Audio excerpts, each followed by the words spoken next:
Someone would, if they're first looking up ever how to get in shape. So you're going to see here recommendations on Google My Business. So you've got LA Fitness, Blank Fitness. My gym is actually here. What is the real meaning of fitness? There's other questions underneath. Planet Fitness. So they ranked themselves pretty well considering. But the first article we come to is Healthline, and it comes to their main page. So let's look at the first article that actually pops up, which would be right over here, 10 exercises to tone every inch of your body. This is a common type of list article that will give you a group of exercises and a description on how to do them. So this is what I'm assuming.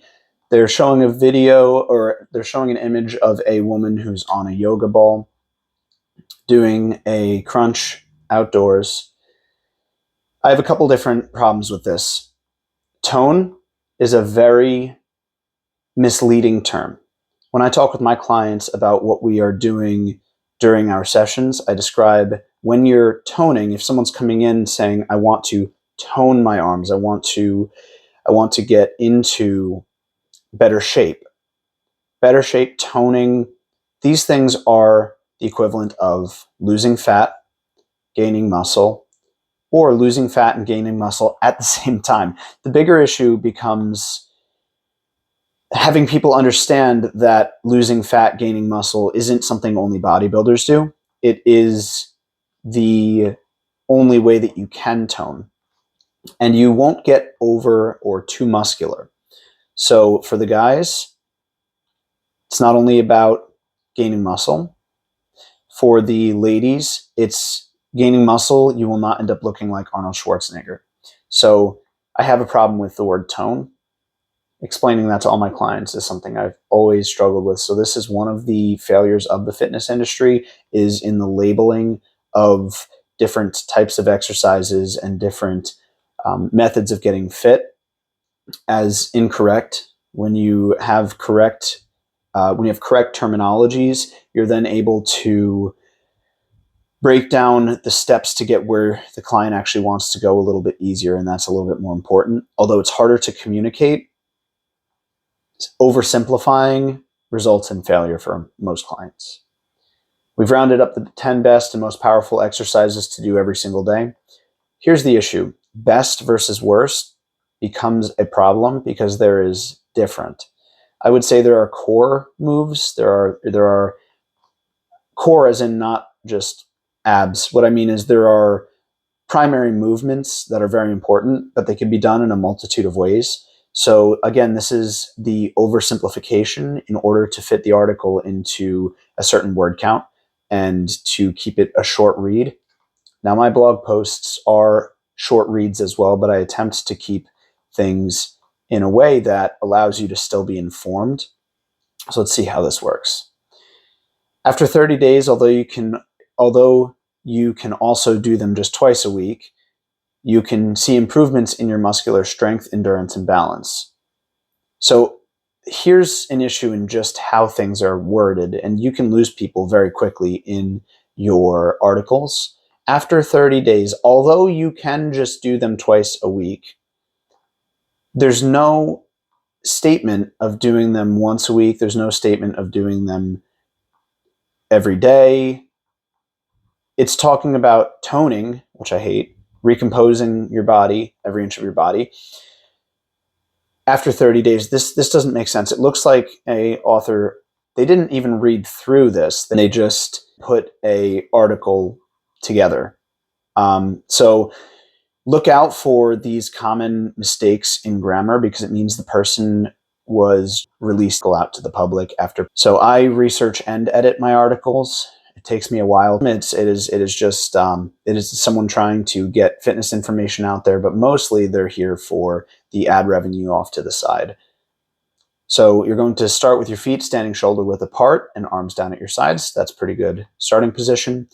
Take a step forward with your right leg and bend your right knee as you do so, stopping when your thigh is parallel to the ground. Ensure that your right knee does not extend past your right foot. That's a very good statement for a beginner. So ensuring that your knee doesn't go in front of your foot as a beginner can show people We're going to take some pressure off of your knee, but as you get more in depth on talking with individual clients, you can have your front knee go over your front toe in specific circumstances, specific goals.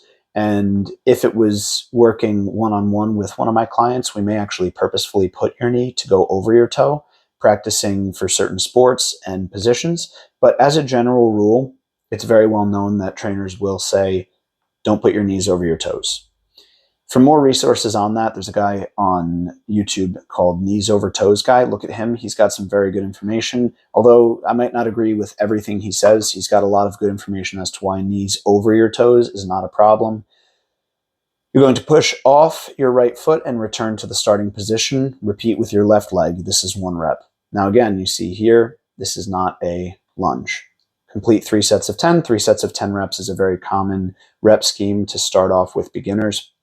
I don't see a problem here. I like 12 reps, but 7 to 12 reps is a good strength and muscle building start. Other rep schemes can be used for different goals. Now push-ups. Yes, this is a very good move to start with. Drop and give me 20. Push-ups are one of the most basic yet effective bodyweight moves you can perform because the number of muscles that are recruited to perform them. I do agree you get a lot of pectoralis major and anterior delts. That's your chest and the front of your shoulders, as well as your triceps, your core, and the overall upper body activation is pretty darn good with the push-up.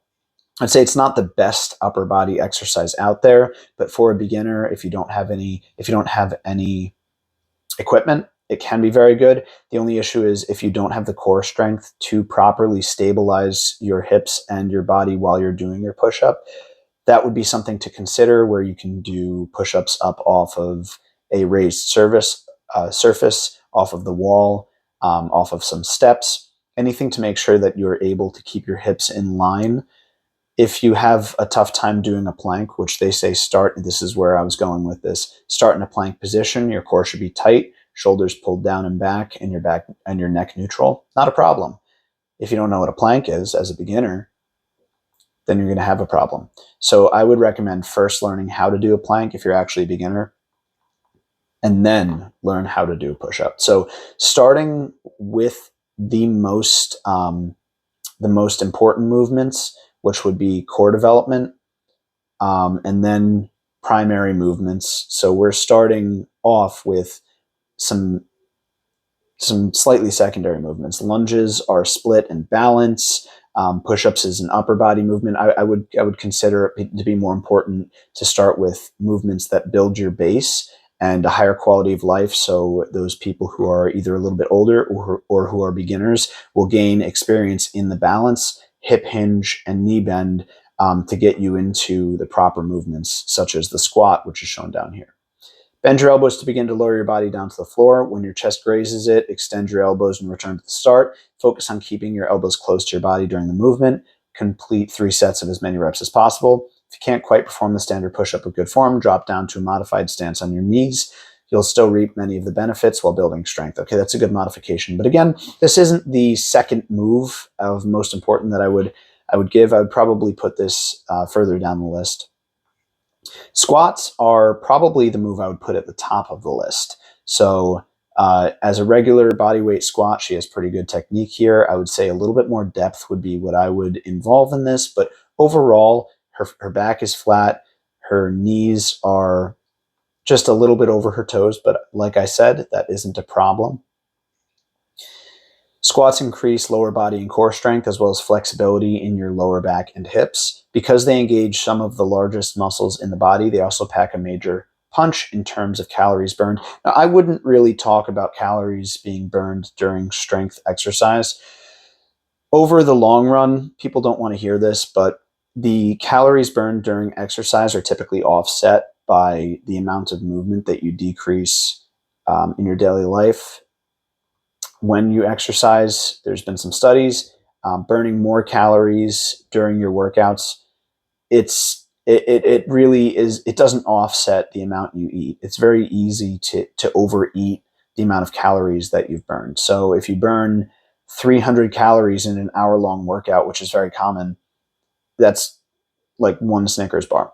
So don't think about this squat is going to burn calories. Think more, this squat is going to make me better at squatting. Because being more capable in your daily life allows you to run and play with your children, and be more functional. If you're looking for aesthetics, you really have to get down to a nutrition program. That would be more important. Start by standing straight with your feet slightly wider than shoulder width apart. Okay, that sounds pretty good.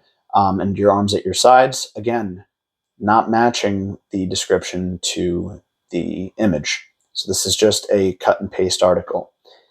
Brace your core and keeping your chest and chin up. Push your hips back and bend your knees as if you're going to sit in a chair. Not a bad description.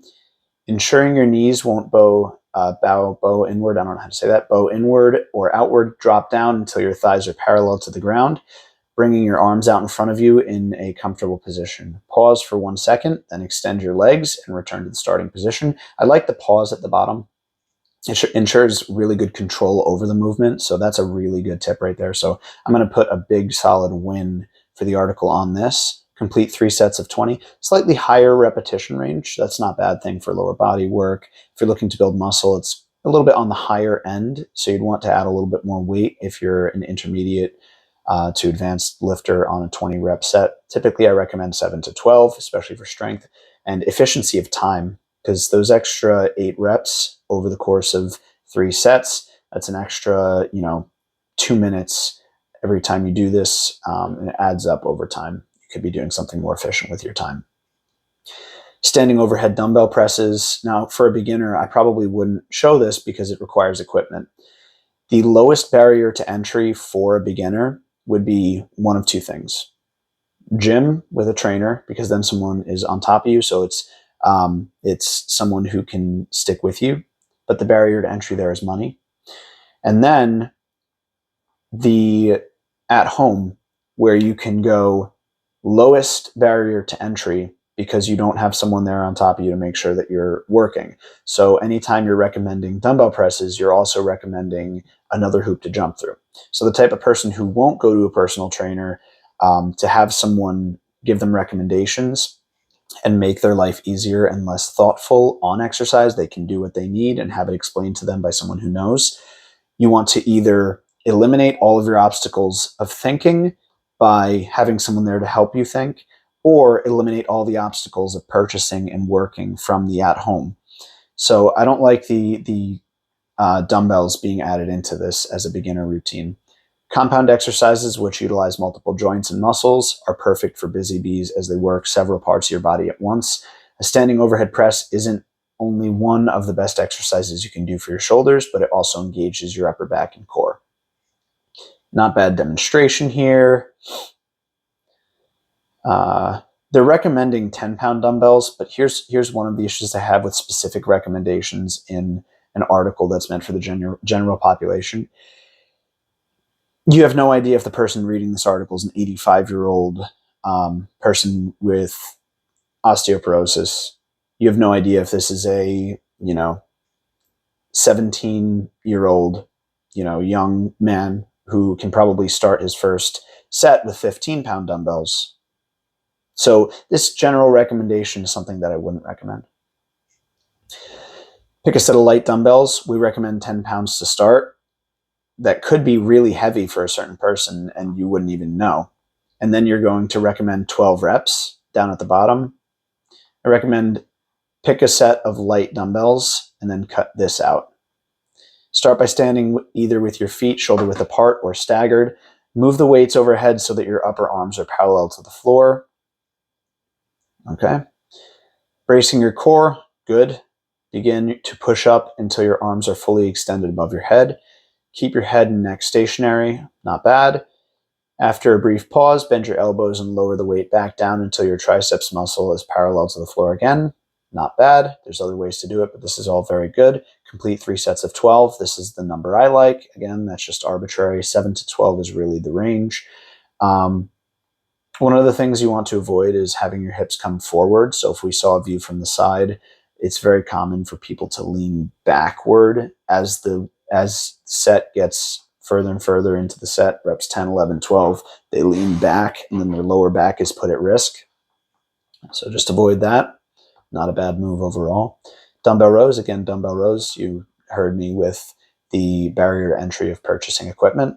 Not only will these make your back look killer in that dress, see this type of stuff here, the long-term work, it's not the dumbbell rows that does it, it's the diet. It's a little bit simplified here, but that's okay, it's a short article. But the dumbbell rows are also another compound exercise that strengthens multiple muscles in your upper body. Choose a moderate weight dumbbell and ensure that you're squeezing at the top of the movement. Fine. One of my issues here is if you look, her arms are traveling backward like this. I typically prefer to have further hinge. She's hinged at about 45 degrees. I like to have the client hinge a little bit further over, so her head would be about here, and then she pulls up a little bit more. Get a little bit better activation there, but this isn't bad. Her back is flat, knees are slightly bent. But if you see here, the dumbbells are traveling over and in front of where her toes would be, which would end up putting a little bit more of a pressure on her lower back than I would like. I like to really make sure that everything, the weight is centered over her center line, which would be centering over her feet. Again, with the weight recommendation, I don't like this. Why would you recommend 10 pounds both for shoulder press and row? Whatever. Start with a dumbbell in each hand. We recommend no more than 10 pounds for beginners. Bend forward at the waist so that your back is at a 45-degree angle to the ground. I prefer 35, but that's okay. A little bit of getting down in the weeds there. Be certain not to arch your back. Let your arms hang straight down. See, her arms are not hanging straight down. They're going forward. So catch it at that end. Ensure your neck is in line with your back and your core is engaged. Starting with your right arm, bend your elbow and pull the weight up towards your chest, making sure to engage your lat and stop below your chest.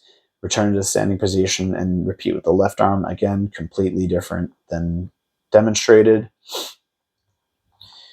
Single leg deadlifts, one of my favorite moves. Not one of the ones that I would put on the list of top 10 to start out with. I would probably put hip hinging in general and then practicing balance on its own, but this is a great exercise. This is our exercise that challenges your balance. Single leg deadlifts require stability and leg strength.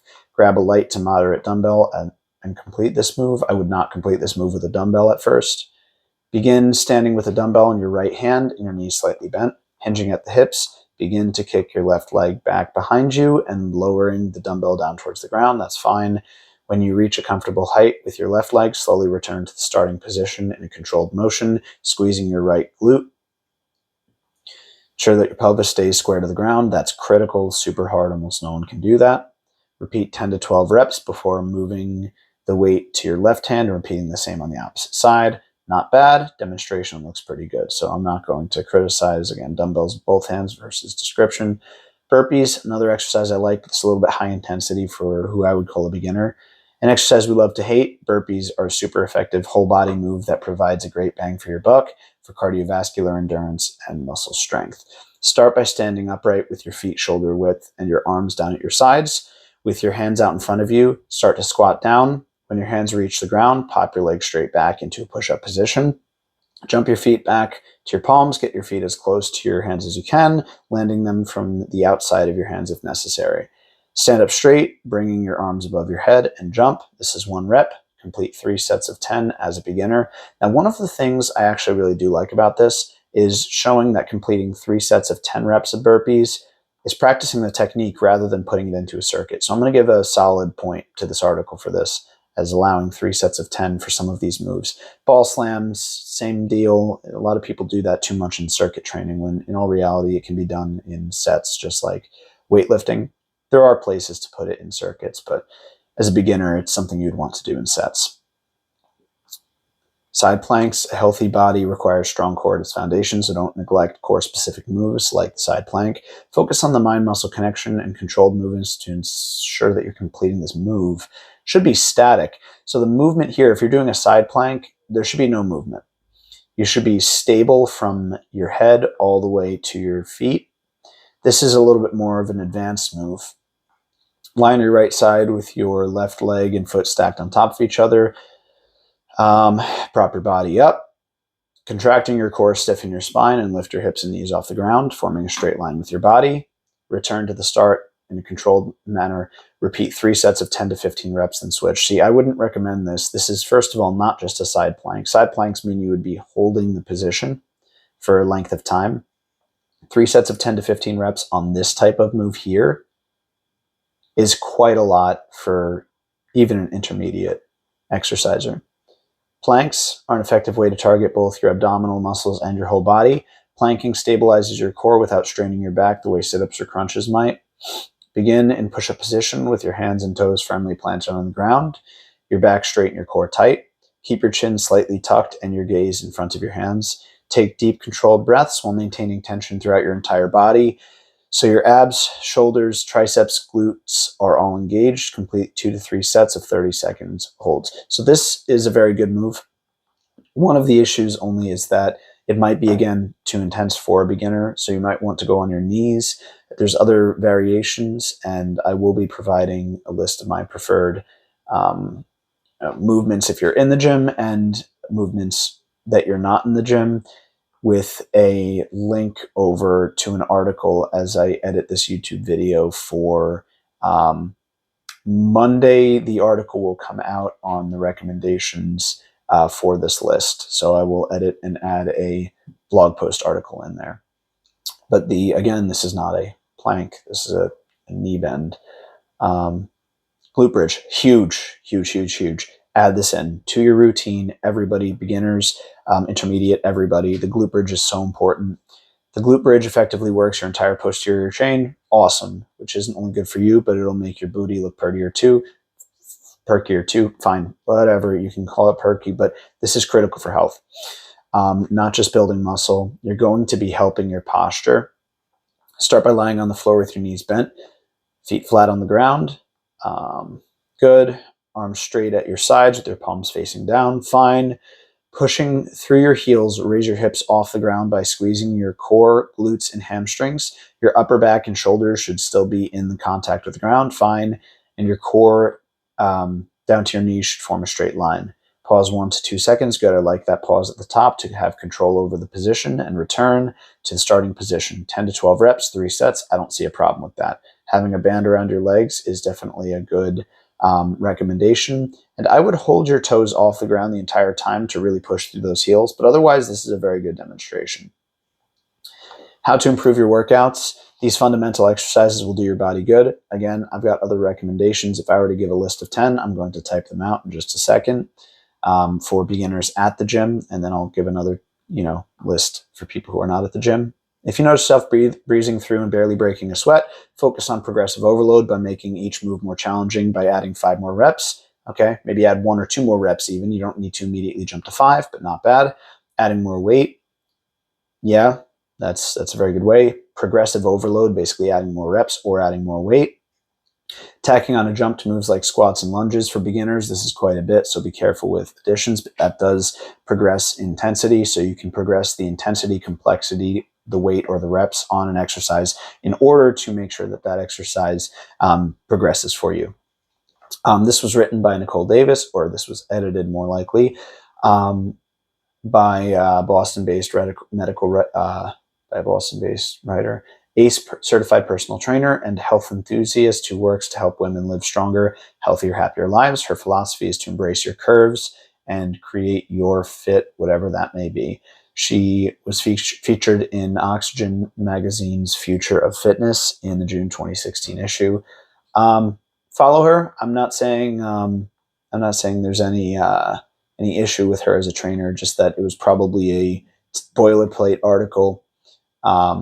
So it was written by Nicole, personal trainer, edited by, wow. Okay. So I don't understand. This was written by one person, edited by another person, reviewed by another person, and edited again by someone else, as well as, so this was medically reviewed by a CSCS, which I have a CSCS.